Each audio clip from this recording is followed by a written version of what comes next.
మీరు కనుక స్టాక్ మార్కెట్లో ఇన్వెస్ట్ చేయాలనుకుంటే కొంత కష్టపడాలి.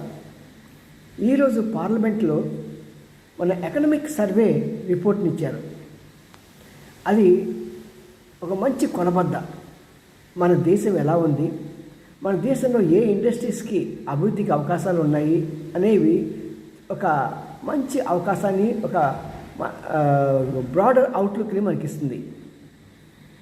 ఎకనామిక్స్ తెలియకుండా స్టాక్ మార్కెట్లో ప్రయాణం చేయటం అనేది మనకి గూగుల్ సిస్టమ్ లేకుండా ఈ రోజుల్లో ఒక ఊరు నుంచి ఇంకో ఊరికి, లేకపోతే ఒక పెద్ద ఊరిలో ఒక ప్రదేశాన్ని నుంచి ఇంకో ప్రదేశానికి వెళ్ళినట్లే. కాబట్టి తప్పకుండా కొన్ని విషయాలు నేర్చుకుని మనం వాటిని సాధిస్తేనే, వాటిలో మెయిన్ పాయింట్స్ నోట్ చేసుకుంటేనే మన స్టాక్ మార్కెట్లో నిజంగా మన మటుకు మనం అనాలిసిస్ చేసుకుని డబ్బు సంపాదించగలం. ఎవడో చెప్పాడు, ఒకసారి క్లిక్ అయింది, రెండోసారి చెప్పాడు, అది ఫట్ అయింది. అలా చేయకండి.